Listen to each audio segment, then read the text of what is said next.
Hello, everyone. It looks like the speakers today are sort of following the same chronological order that we began our dances with Patti on this earth. So I guess I'm covering the high school years. You had the first dance card, and this one's a little bit later. My name is Buddy Griffin, and I met Patti at the North Carolina School of Science and Math. There are a few of us here today representing that period of her life. Joe and Karen I came with. I understand that there's a pretty big contingent of science and math people watching remotely, so hello. Go unicorns. We were we were the North Carolina School of Science and Mathematics unicorns, which is utterly absurd and rolls off the tongue so lovely. Everybody else on the camera who isn't a unicorn as well, welcome, and we're glad that you're here. I remember the very first time that I laid eyes on Patti in a way that I don't really remember that so good for anybody else. She was the very first person that I met and talked to in the very first class, the very first day of classes at that school. There was an emotional charge to that kind of, I think, made it seared into my memory particularly hard.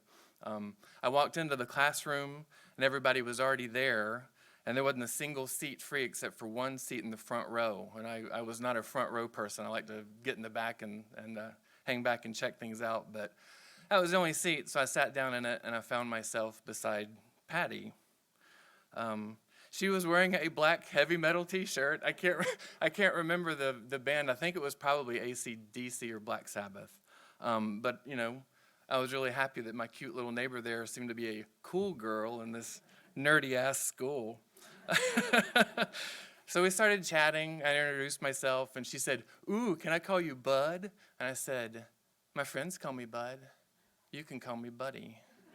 And that good-natured bantering kind of set the tone for our entire relationship after. We became fast friends at Science and Math. We were also in the Spanish class that first year at Science and Math, and really enjoyed. We'd practice together Spanish, but in really exaggerated Southern accents. Like, "Como está tu familia, Juan? Como está el baño?" Falls flat a little bit now, but at the time we thought it was hilarious. As you would expect, Patti was a brilliant student and a great friend to everyone who got to know her at Science and Math. And that's sort of the kind of thing that people just sort of say as a matter of course, but it's really true. I mean, in this group of really smart people, she was really standing out as a really smart person, and that's really saying something. After the Science and Math years, Patti went off to Virginia Tech. There was a year or two during that time when she was at Virginia Tech, though, where she came back to Chapel Hill, where a bunch of us were, like 76 people from Science and Math were at Chapel Hill. And so we kind of picked up our friendships where they left off there. Eventually, we all left Chapel Hill. Patti went off to Germany for a bit and then to Berkeley, and then we didn't see each other much after that. But we stayed in touch over the years and saw each other every once in a while, including a Erickson family stopover at our place in Chicago when Spencer was a little dude. We all have lots of fun, kind of episodic memories of Patti that we can't help but finally bring up now. But as a person, I remember Patti being effortlessly brilliant in all that word's meanings, startlingly hilarious at times, and very straight talking, which is one of the things that I love about her. There was no bullshit with her.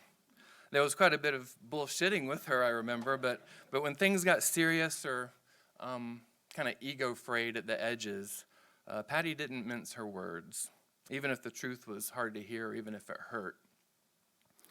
She also kept her emotions kind of real tight, and I made sport of sort of a little hobby of either trying to always make her laugh hilariously or to get a rise out of her. I just thought that was the funnest thing in the world because she was usually so stoic, at least back in the day.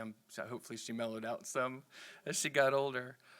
But the way that she was in the world really greatly inspired me and made me do it even more as I get older, to just speak the truth plainly. And I'll always be thankful for that, Patti. And everyone here is grateful for the memories of you and the fun and friendship and love that you shared with us. I love you, Patti. We all do.